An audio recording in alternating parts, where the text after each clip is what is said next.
सागर सुधी जो विद्यादि सागर सुधी गुरु हैं हितैषी शुद्धात्म में निरत नित्य हितोपदेश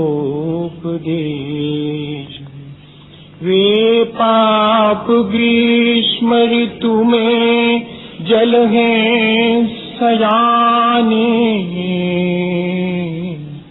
पूजूं उन्हें सतत केवल ज्ञान पाने पूजूं उन्हें सतत केवल ज्ञान पाने।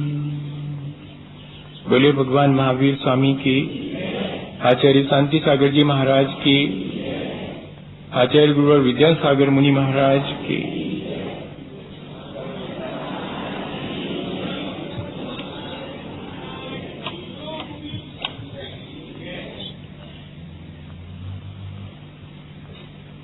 हम सभी के जीवन में जो कर्म हम करते हैं उनका फल भी हमें चखना पड़ता है। बुरे कर्मों का फल बुरा होता है और भले कर्मों का फल भी हमें अच्छा या भला मिलता है। ये एक बहुत कॉमन सी चीज है, लेकिन नियम सिर्फ इतना ही नहीं है, नियम इससे भी ज्यादा है। जैसे अगर हवाएं किसी बगीचे के ऊपर से गुजरती हैं तो वे हवाएं सुगंध से भर जाती हैं, और अगर वे ही हवाएं किसी स्मशान में सड़ने वाले शवों के ऊपर से गुजरती हैं तो हवाएं दुर्गंध से भर जाती हैं।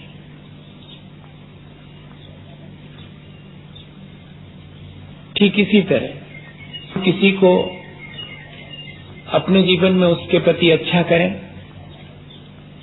तब भी संभव है कि वहां से रिटर्न अच्छा ना मिले, और कभी कभी किसी के प्रति हम अच्छा ना करें और फिर भी वहां से रिटर्न अच्छा मिल सकता है। हमारे प्रेम की हवाएं सामने वाले की घृणा से टकराकर अगर दुर्गंध से युक्त हो जाती हैं तो इसमें कोई ज्यादा आश्चर्यचकित होने की बात नहीं है।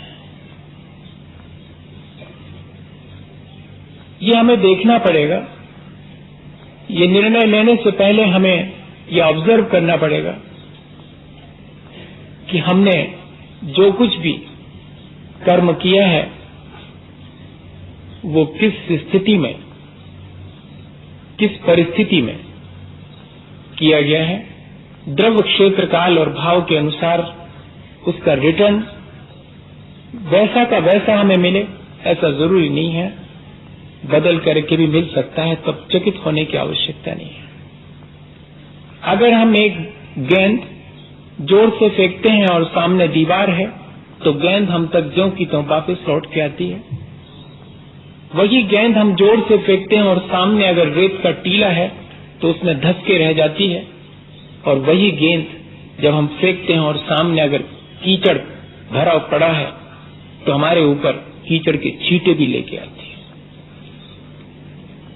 हमें ये ध्यान रखना पड़ेगा कि हमने किसके प्रति कैसा व्यवहार किया है। सामने वाले का राग द्वेष भी हमारे किए गए कर्म से प्रभावित होकर के हमें भी वैसा ही फल पाने के लिए बाध्य कर देता है। इसलिए कर्म करने की जो कुशलता है वो हमें बना करके रखनी चाहिए। भले और बुरे दोनों प्रकार के संस्कार हमारे जीवन में है। ये कौन डालता है संस्कार हमारे भीतर? कभी कभी चाहते हुए भी हमारा मन अच्छा करने का सोचते हुए अच्छा क्यों नहीं कर पाता, और कभी कभी हम दूसरे का बुरा सोचते हैं फिर भी हम दूसरे का बुरा नहीं कर पाते। आखिर बात क्या है? कभी कभी हम सोचते हैं कि अपने जीवन को व्रत नियम और संयम से अनुशासित करेंगे, लेकिन नहीं कर पाते। कभी कभी हम सोचते हैं कि हमारी अपनी दृष्टि को हम निर्मल बनाएंगे, लेकिन हमारी दृष्टि की विकृति जा नहीं पाती है। कोई तो है जो इन सब में हमें बाधा डालता है, जो हमें थोड़े भी व्रतों को न होने दे, भी एक तरह की कषाय है, और जो हमें पूर्ण रूप से महाव्रत न होने दे वो भी एक कषाय है, और जो हमें अपने आपे में न रहने दे वो भी एक कषाय है। वो भी हमारे अपने परिणामों की कलुषता है। कषाय और कोई चीज नहीं है, कषाय हमारे परिणामों की कलुषता है। अब उस कषाय को या कि उस मन की कलुषता को हम कैसे धोएं और हमने कैसे अपने मन को उससे कलुष कर लिया है, इसको हम समझें तो संभव है कि हम वर्तमान में कुछ ऐसे कर्म करें जिससे कि हमारा जीवन ऊंचा उठे, अच्छा बने। रेत का एक कण भी अगर की चीजों में मिल जाए तो सारा मजा किरकिरा हो जाता है। अगर दुर्गंध का एक कण भी वातावरण में आ जाए तो सारे वातावरण को विषाक्त और दुर्गंधमय कर देता है। यही स्थिति हमारी अपने परिणामों की कलुषता या कषाय की है। हमारे भीतर द्वेष और घृणा के जो भाव हैं, हमारे अनचाहे, हमारे संस्कारवश जो आते चले जाते हैं, वे ठीक ऐसा ही वातावरण को दुर्गंधित करते होंगे जैसे कि हवा में एक दुर्गंध का कण आ जावे तो सारे वातावरण को विषाक्त कर देता है, या कि खाने में एक रेत का कण आ जाए तो खाने के मजा को किरकिरा कर देता है। नीम तो कड़वी ही होती है भैया, लेकिन ध्यान रखना कि नीम का बीज भी कड़वा होता है। ये जो भी हमारे अंदर अशुभ परिणाम होते हैं वे तो अशुभ हैं ही, लेकिन उन अशुभ परिणामों का जो बीज हमारे भीतर जो कषायें पड़ी हुई हैं वे भी ठीक ऐसी ही हैं। अगर हम किसी से गाली सुनना पसंद नहीं करते तो हमारा फर्ज है कि हम भी अब गाली देना बंद करें। अगर हम किसी से अपने जीवन में दुख नहीं पाना चाहते तो हमारा फर्ज है कि हम भी दूसरे को दुख देना बंद करें। और आचार्य भगवंत इसी स्टाइल में ये लिखते हैं कि यदि हम आगे कर्म नहीं बांधना चाहते तो हम कषाय करना बंद कर दें। जिन्हें कर्म न बांधना हो ते कषाय न करें। जो दुख नहीं चाहते वे दूसरे को दुख देना बंद करें। ठीक इसी तरह जो अपने जीवन में कर्मों का बंधन नहीं चाहते, जो संसार से मुक्त होना चाहते, उनके लिए आचार्यों ने एक ही बात लिखी कि वे कषाय ना करें। कषाय की तासीर है कि वो हमें अपने आपे में नहीं रहने देती, चाहे वो कैसी भी कषाय हो, क्रोध के रूप में हमारे पास आई हो या अपना रूप बदल करके। ये कषायें इंटरचेंजेबल होती हैं और इंटरकनेक्टेड तो होती हैं। एक जगह से हिलाते हैं सब प्रभावित होता है, और इतने नहीं हम बहुत जल्दी इनको एक दूसरे में इंटरचेंज कर लेते हैं। ये हमें किसी भी रूप में आए, चाहे क्रोध के रूप में आए, चाहे अहंकार के रूप में आए, चाहे छल कपट करने के लिए रूप में आए, चाहे किसी चीज के प्रति हमें आसक्त करें, लोभ के रूप में आए, ये किसी भी रूप में आए, हम अपने आपे में नहीं रह पाते। सामान्य रूप से भी देखने में आता है कि जब किसी को गुस्सा आती है तो अपन कहते हैं भैया अभी बात मत करो, वो आपे में नहीं।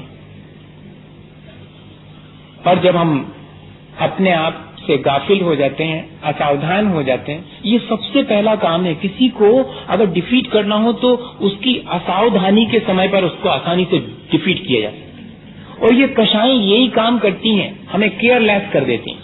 जरा सा किसी ने हमारे मन का काम नहीं किया या जरा सा हमारे मन की नहीं कही और ये भीतर बैठी रहती हैं, धीरे से हमें धक्का देती हैं कि देखा। अपन भी कहते कि हाँ बात तो ठीक है। ये धीरे से हमारे भीतर धक्का देती हैं और फिर हम तैयारी कर लेते हैं पूरी। क्यों? हमारे उस सॉफ्ट कॉर्नर को ये जानती हैं हमारी कषायें कि ये कमजोर कोना है, और वहां हम जैसे ही इनसे प्रभावित होते हैं हम अपने आपे में नहीं रहते और हम असावधान होकर के फिर दूसरी चीज और है, इनकी दूसरी तासीर है। पहले नंबर तो ये हमें असावधान करती हैं। जैसे बच्चे लोग जो है जब आपस में खेलते हैं तब पहले दूसरे को थोड़ा सा वो देखो और फिर गिरा देंगे उनको। ठीक ऐसा ही इनका काम। और इतने ही नहीं, असावधान करने के बाद ये ऐसा एहसास कराती हैं कि तुम अगर हमें करोगे, क्रोध कहता है अगर तुम क्रोध करोगे तो बड़ा अच्छा लगेगा, बड़ी शांति मिलेगी। हम भी इन पे भरोसा कर लेते हैं। जैसे कि जब किसी को वो खुजली हो जाती ना कोई, तो उसको अपन को ऐसा लगता है कि इसमें जरा सा इसको रब कर दें, जरा जोर से रगड़ दें तो जरा शांति मिल जाएगी। और थोड़ा रगड़ते हैं तो शांति सी लगती तो है, लेकिन फिर और मन करता है और फिर और बढ़ती चली जाती, वेदना और जलन बढ़ती चली जाती। ठीक ऐसे ही इनकी तासीर है। जरा सा अगर किसी ने एक बात कही है तो भीतर की कषाय कहती है कि तुम कमजोर, सुन ली एक चुपचाप, दो कहो जब जाने कि हो तुम ताकतवर। वो हमें प्रेरणा देती। हम असावधान हो जाते, जैसे ही दूसरे की बात को जो हमारे मन की नहीं है उसे हम महत्व देते हैं। कषायें चाहती यही है कि हम महत्व दें, और हमने जैसे ही महत्व दिया और हम आपे से बाहर हुए, असावधान हुए, और बस इनकी तासीर है कि ये धीरे धीरे हमें ये डायरेक्शन देती हैं कि तुम हमें करोगे तो सुख मिलेगा। और हम उस लालच में कि शायद खुजली को खुजाने से आराम मिलेगा, अपनी तकलीफ को ही और ज्यादा बढ़ा लेते हैं। जरा सी कषाय शुरू में ये सोच करके कि मेरा वर्चस्व हो जाएगा कर लेते हैं, और फिर बाद में तो हम अपने वश में नहीं रहते और ये बढ़ती चली जाती हैं। आचार्य भगवंत इस बात को बहुत अच्छे से जानते थे और इसलिए एक सूत्र लिख दिया, कषायोदयात् तीव्र परिणामात् चारित्र मोहस्य। जब भी अपने भीतर की भलाई को विकृत होते देखो कि मैंने कुछ ऐसा संस्कार भीतर अपने कर्मों से डाल लिया है जिससे कि आज मैं चाहते हुए भी भला नहीं कर पा रहा हूँ, मेरी अपनी पुरानी मन की कलुषता मुझे आज भला करने से रोकती है। जब जब भी मेरी अंतरात्मा मुझे भला करने की आवाज देती है, मेरे कषायें बीच में आकर के मेरे मन के कलुषता के संस्कार मुझे बीच में आते कि क्या रखा हुआ है इसमें, कुछ नहीं होने वाला इससे। भलाई से संसार में बहुत लोग भलाई करते हैं, क्या मिलता है उनको? कुछ नहीं मिलता। ऐसी सलाह हमारी बुद्धि देती है। वो किससे प्रेरित है? वो हमारी कषाय या कि हमारे मन की कलुषता से प्रेरित है। वो संस्कार इतना प्रबल है। तो भैया अगर इस संस्कार को नहीं डालना हो आगे, क्योंकि इस संस्कार के दुष्परिणाम आज हमारे सामने हैं, अगर हम आज भला नहीं कर पा रहे हैं तो उसके पीछे कारण है। अगर आज हम व्रत नियम लेकर के अपने जीवन को नियंत्रित नहीं कर पा रहे हैं, आत्मानुशासित नहीं कर पा रहे हैं, तो उसका कोई कारण है, और वो कारण है मैंने पहले ऐसा संक्लेश परिणाम किया होगा। कषायोदयात् तीव्र परिणाम। कषायों के उदय में जब हम परिणामों को तीव्र बनाते हैं, हमारा अपना एफर्ट है तीव्र बनाना है कि नहीं बनाना। हम चाहें तो उनको मन भी बना सकते हैं, उनको दिशा ही बना दे सकते हैं। कषायों की तीव्रता क्या कहलाती है, उसके लिए भी आचार्यों ने लिख दिया कि कोई ऐसा ना समझे कि कषायों की तीव्रता मतलब उछल कूद शुरू कर दी हो और मुक्का मारना शुरू कर दिया हो। नहीं, बहुत शांत बैठा हुआ, कोने में बैठा हुआ भी उसकी कषायें बड़ी तीव्र हो सकती। बिल्कुल भैया चिमाने बैठे हैं, बिल्कुल ऐसे जान पड़ रहा है कि इनसे ज्यादा सज्जन कोई नहीं है, तब भी कषायों की तीव्रता, उसके लिए थर्मामीटर दे दिया उन्होंने कि कषाय की तीव्रता मापनी हो तो माप लेना। जो जगत कल्याण करने वाले सज्जन पुरुष हैं, उनके प्रति अगर मन में दुर्भाव उत्पन्न हो तो समझना कषाय बहुत तीव्र है। क्या इसमें कुछ नहीं लगना, चुपचाप बैठे होंगे कोने में, लेकिन भीतर जब भी जो जगत का कल्याण करने में लगे हैं, ऐसे सज्जन साधु पुरुषों के प्रति मन में दुर्भाव न आ जाए, धर्म का विरोध करने की भावना मन के भीतर आ जावे, यहां तक कि धर्म का घात करने की भावना आ जावे, तो समझना कि कषाय की अत्यंत तीव्रता है। ये है कषाय की तीव्रता जो कि हमारे अंदर ऐसा संस्कार डाल देती है कि जब हम अच्छा करना चाहते हैं, जब हम सोचते हैं कि आज तो मैं मंदिर जरूर से जाऊंगा, आज तो मैं पूजा करूंगा, आज तो मैं सेवा करूंगा, आज तो मैं दूसरे की मदद करूंगा, और नहीं कर पाते हैं, भीतर से कलुषता आकर के हमें फौरन उन सब कामों को करने से रोक देती है। भैया, इस कषायों की तीव्रता को हम पहचाने, अपने भीतर की इस मन की कलुषता को पहचाने, और फिर क्या उपाय हम कर सकते हैं वो उपाय भी हम खोजें। ठीक है, हमने अपनी अज्ञानतावश अपने मन की कलुषता से अपने भीतर एक ऐसा संस्कार डाल लिया है, वो तो हमारी अज्ञानता के क्षण थे, आज हमें मालूम पड़ गया है कि ऐसा संस्कार डालना ठीक नहीं है। हम उसे दिशा दें, बहुत आसानी से दिशा दे सकते हैं। कषायों को दिशा देना कैसे दे सकते हैं दिशा? हमारे भीतर, सबके भीतर कोई ना कोई कषाय है। अपन बैठे हैं इस समय भी कोई ना कोई कषाय है। कौन सी कषाय है? अधिकांश लोगों के अंदर लोभ कषाय होगी, थोड़े बहुत लोगों के अंदर मान कषाय होगी, हो सकती, कुछ लोग माया बैठे हो सकता है। लेकिन इस समय क्रोध किसी को नहीं है, सब इंटरचेंज करते चले जाते हैं। हम अपने क्रोध को तुरंत मान में बदल लेते हैं, क्योंकि जैसे ही गुस्सा आई और देखा कि 4 लोग बैठे हुए, इनके बीच में इंसल्ट हो जाएगी, हम अपने क्रोध को दबा करके मान में कन्वर्ट कर देते हैं। सम्मान की भावना आ जाती है, और फिर जब हमें लगता है कि यहाँ तो सम्मान नहीं मिलेगा, तो हम धीरे से उठ करके और दूसरी जगह जाते हैं, लोगों से कहते हैं कि नहीं नहीं, वो चूंकि और लोगों को बैठना था इसलिए मैं उठ के वहां चला गया, मेरी अपनी मायाचारी में वो सम्मान कन्वर्ट हो जाता। तुरंत, देर नहीं लगता।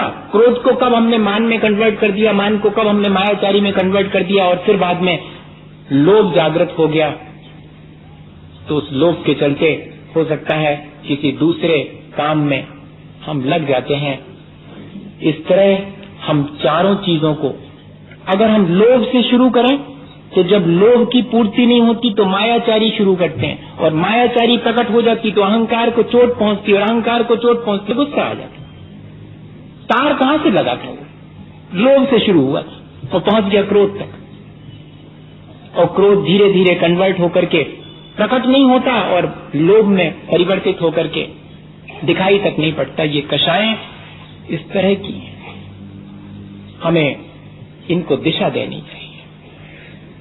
कोई ना कोई कषाय हमारे अंदर होती है और हम उसको इस तरह कन्वर्ट जब इंटरचेंज कर देते हैं, तब फिर क्यों ना हम उसको अशुभ की जगह शुभ में, डिस्ट्रक्शन की जगह कंस्ट्रक्शन में लगा दें।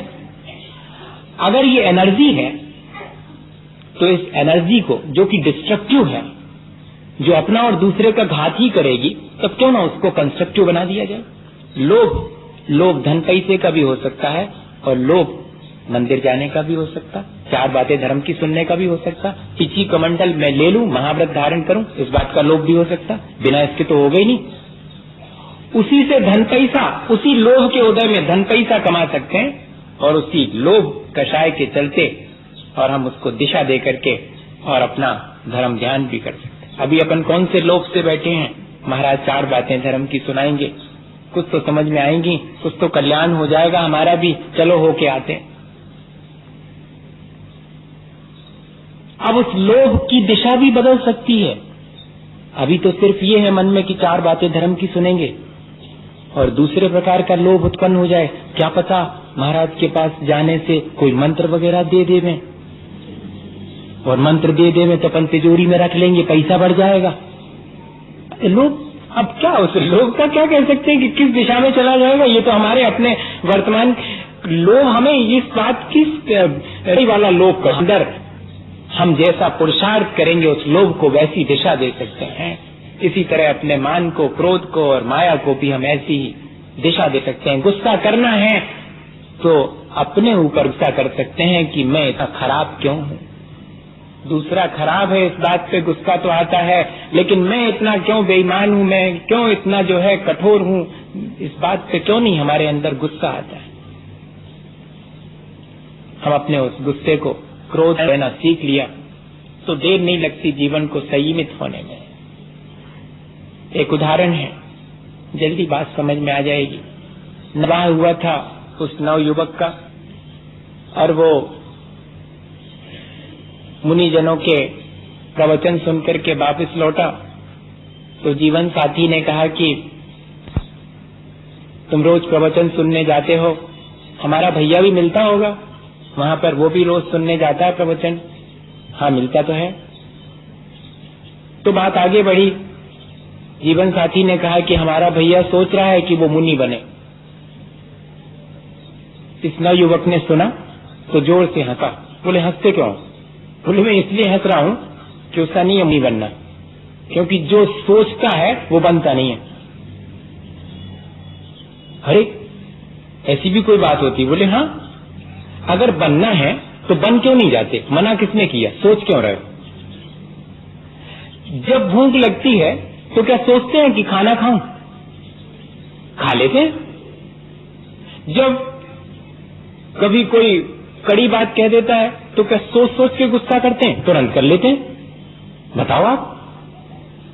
तो जब कोई हमें कड़ी बात कहता है और हम बिना सोचे उस पर गुस्सा कर लेते हैं, तो हमारे मन में अगर ये भाव आया है कि हम मुनि बन जाए तो बन क्यों नहीं जाते? देर क्यों लगा रहे हैं? उसके बस का नहीं है। ऐसा सुनते ही साथ जीवन साथी को अच्छा नहीं लगा कि भैया के बारे में हमारे ऐसा सोच रहे हैं। अच्छा, आप ऐसी बातें तो कर रहे हैं, आप भी तो रोज प्रवचन में जाते हैं, क्या आप एक क्षण में बन सकते हैं मुनि? अपनी ही बात अपने पर लागू हो गई।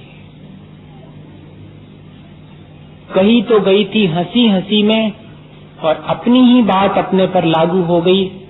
अभी तो कर रहे थे सिर्फ जरा सा इंटरटेन, बातों बातों का खेल, वो भी किसी न किसी कसाय के वशीभूत होकर के कर रहे थे, लेकिन सिर्फ चिढ़ाने की दृष्टि से।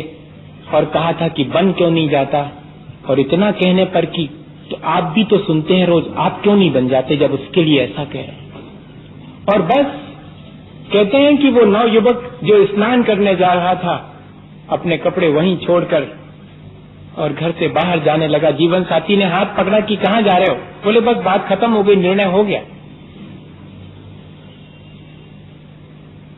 इतने क्षण भर के अंदर अपने आप को संयमित और नियंत्रित करने की सामर्थ्य भी हमारे अंदर है।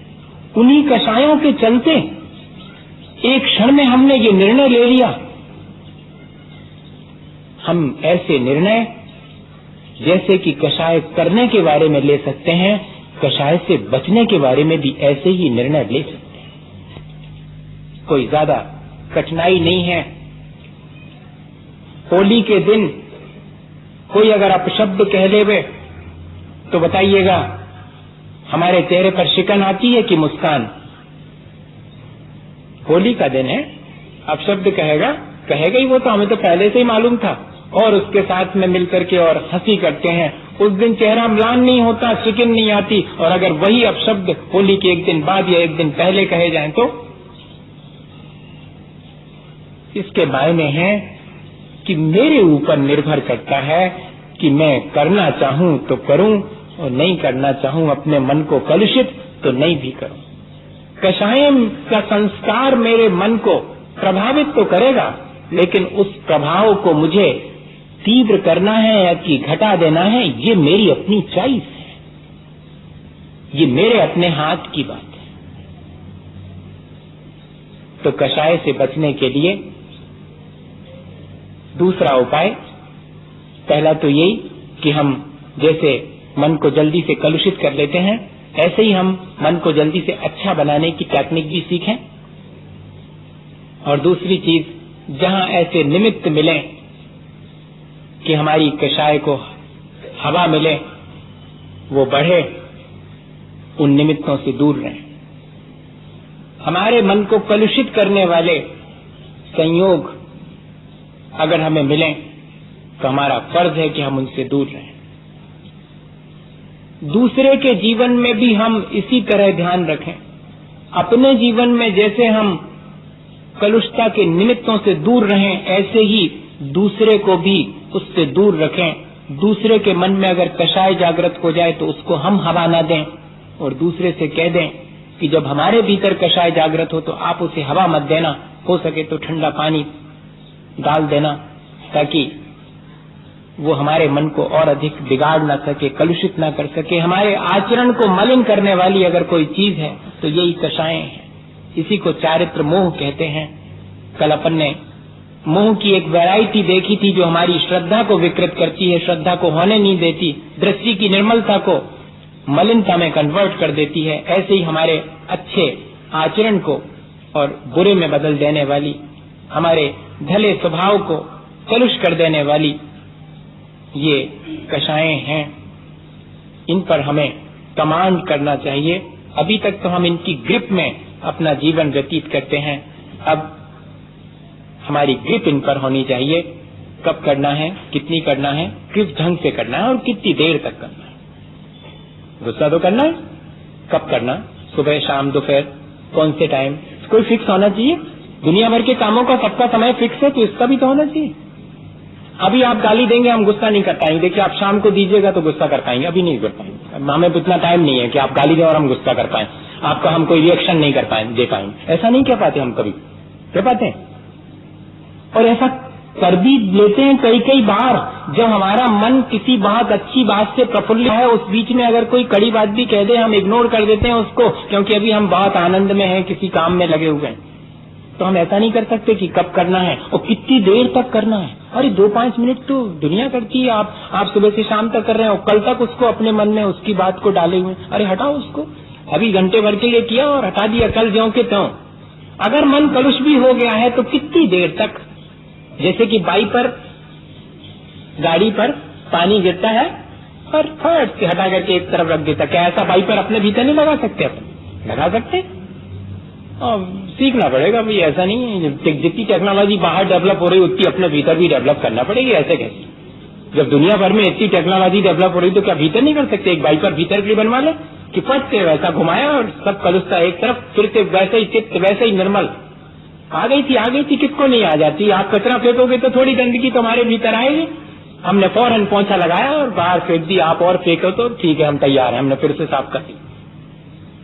ये हमें सीखना है, कब करना, कितनी इंटेंसिटी की करना और कितनी देर तक करना। ये अगर हमारे मन में, अभी तो अपन क्योंकि क्रोध नहीं कर रहे हैं इसलिए उसके बारे में विचार कर रहे हैं, लेकिन जब आए तब इसको अप्लाई भी करना पड़ेगा। अभी तो ठीक है, अभी तो समझ में आ रहा है, लेकिन जब आए तब उसको फौरन इतना ही याद आ जावे। एक उदाहरण है इसका, यही आगरा में जब मैं चर्चा कर रहा था यही क्रोध के बारे में, उस बेटे ने मुझे बाद में आकर सुनाया कि आज तो मजा आ गया। कैसे? बोले हम एमडी जंक्शन से बाहर निकले अपनी कार लेकर के, और जैसे ही हमने टर्न की तो वहां से एक कार बहुत स्पीड में आई और दोनों बिल्कुल टक्कर होते होते रुक गए दोनों। अब बोले जैसे ही ऐसी स्थिति आई मेरे अंदर थोड़ा सा गुस्सा आया कि मैंने जब हॉर्न दिया था, लाइट भी की थी, तो क्यों आपने नहीं रोकी? मैं टर्निंग पे लेके आ रहा था, मैंने सारे इंडिकेशंस प्रॉपर दिए थे, मेरी कोई गलती नहीं है, सामने वाली गलती। ऐसा मेरे मन में आया, और जैसे ही ऐसा मेरे मन में आया तो मुझे थोड़ा सा अनईजी फील हुआ, मेरा मन सामने वाले के प्रति कलुषित हुआ, क्रोध आया मेरे में।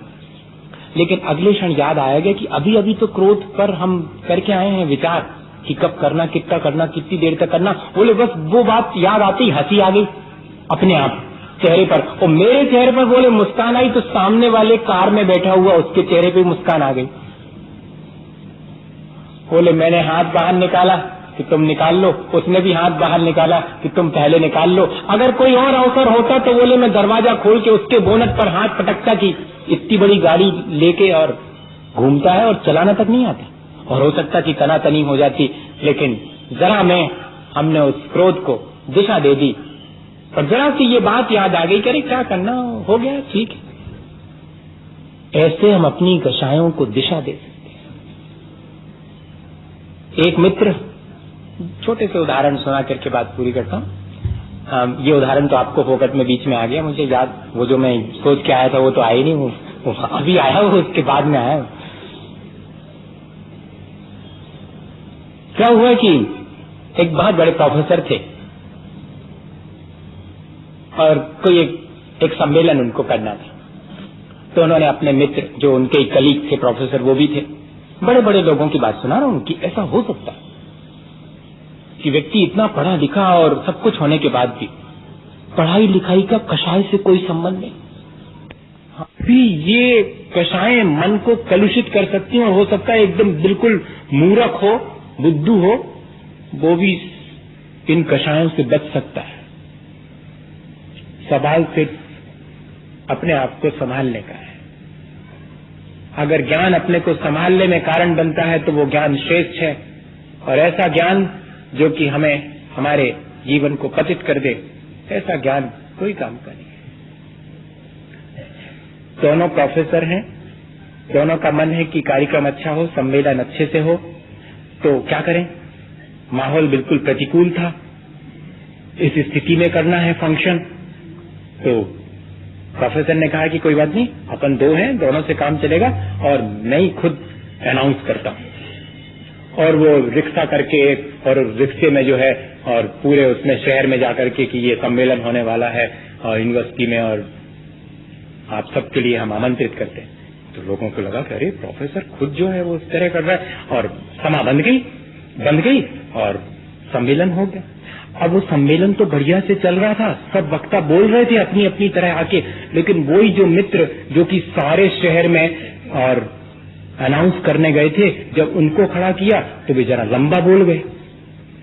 अब लंबा बोल गए तो ये जो दूसरे प्रोफेसर मित्र थे, उनने धीरे से उनका कुर्ता खींचा कि सुनो, बहुत देर हो गई, तुम बोले चले जा रहे।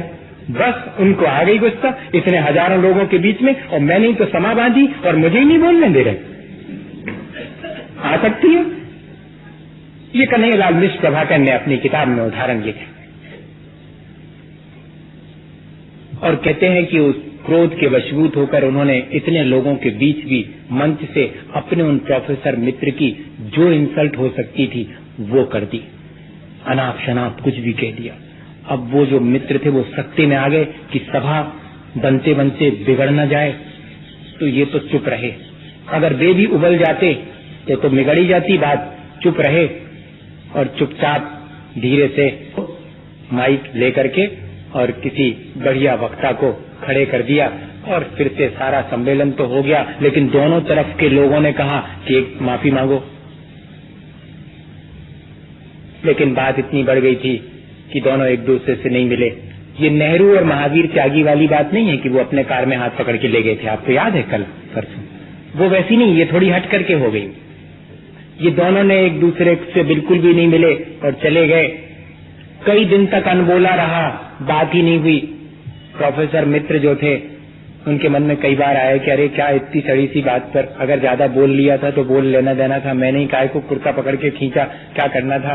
तो उनने एक तो चिट्ठी पर क्या लिखा कि हम तो सोच रहे थे इतने दिन से तुम नहीं मिलने का नखरा कर रहे हो,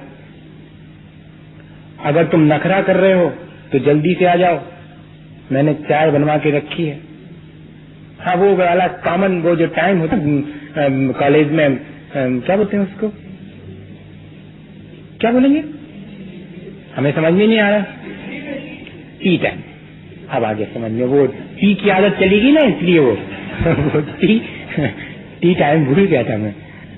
अपन को आहार का टाइम तो मालूम है, लेकिन क्या बड़ा मुश्किल है, बाकी जो में लगन वो वही में मगन है। आपको कितनी जल्दी याद आ गया कि हमने जरा इशारा किया, आपने कहा टी टाइम होना चाहिए, यही सही है। तो वो टी टाइम में उन्होंने कहा कि अगर तुम, मैं सोच रहा था कि इतने दिन हो गए, अगर तुम नखरा कर रहे हो तो जल्दी से आ जाओ, मैं चाहे रही में गुस्सा हो तो भी आ जाओ, आज 2-2 हाथ ही लेऊंगा। हाँ, ऐसा लिख दिया उस चिट्ठी पर कि अगर हमने तो सोचा था तुम नखरा कर रहे हो, नखरा कर रहे हो तो कोई बात नहीं, बलिहारी है तुम पर, और अगर गुस्सा कर रहे हो तब भी आ जाओ, आज तो 2-2 हाथ करने का मन है। और जैसे ही ऐसी चिट्ठी, हमारी ये कलुस्ताएं हैं, और जैसे ये चिट्ठी पड़ी और भी आए और आर के जो है, और इनने भी खड़े होकर हाथ पकड़ लिया कि आओ बैठो। अब वो मित्र जो है माफी मांगने के मूड में, इनने कहा कि नहीं तुम तो चाय पी लो, और चाय पीते पीते और वो मित्र बोले कह रहे भैया उस दिन जरा बेवकूफी हो गई। तो इनने भी धीरे से कहा किसकी, मेरी या तुम्हारी, और दोनों ने जोर से ठहाका लगाया और गले मिले। और बताइएगा हम इस तरह अपने मन की कलु एक दूसरे के साथ जैसे बढ़ा लेते हैं, ऐसे ही एक दूसरे के साथ मिलकर अपनी इस कलुषता को क्या हम वॉश आउट नहीं कर सकते? हम कर सकते हैं। स्वयं नहीं कर पाते हैं तो दूसरे की मदद से हम इस प्रक्रिया को थोड़ा सा विनम्र होकर के, थोड़ा सा झुक करके अपने मन को कलुष होने से बचा सकते हैं, इसी भावना के साथ कि हम सब अपने मन को निर्मल बनाएं और ये कलुषता का संस्कार जो हमें निर्मल होने में बाधक बने, हटा करके अपने जीवन को हमेशा के लिए आ सके। इसी भावना के साथ विद्यासागर मुनि महाराज। हे गुरुवर शाश्वत सुखदर नग्न स्वरूप तुम्हारा है, जग की नश्वरता का सच्चा करने वाला है। जब जगी विषया में रची पची कर गाफिल निद्रा में सोता हो, अथवा वह शिव के निष्कंटक पथ में विषकंटक होता हो। निशाता सन्नाटा वन में वन जारी चलते हो, तब शांत निराकुल मानस तुम तत्वों का चिंतन करते हो।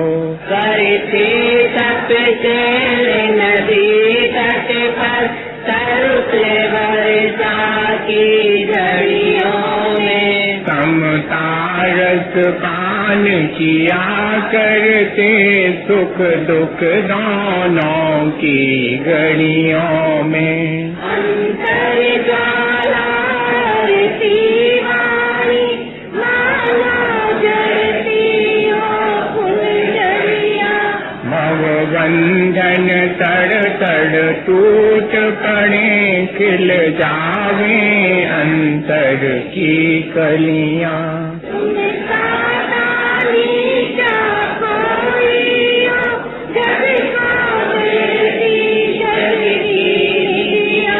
दिन रात लुटाया करते हो श्रम सम की अविनश्वर मणिया। हे निर्मल देव तुम्हें प्रणाम, हे जानवी प्रणाम। हे शांति त्याग के मूर्तिमान शिव पथ पंची गुरुवर प्रणाम। मिथ्यात्व में नाश वे को ज्ञान के प्रकाश वे को आपा पर वाश वे को भानु से बखानी है। सहो द्रव्य जानवे को बंदे वेद भानवे को पर पेशानवे को परम प्रमाणी है। जताए वे कहूँ न बताए वे को भव्य ओरे आनी है। जहाँ तहाँ कार वे को कार के उतार वे को सुख वे सार वे को यही देने वाली है।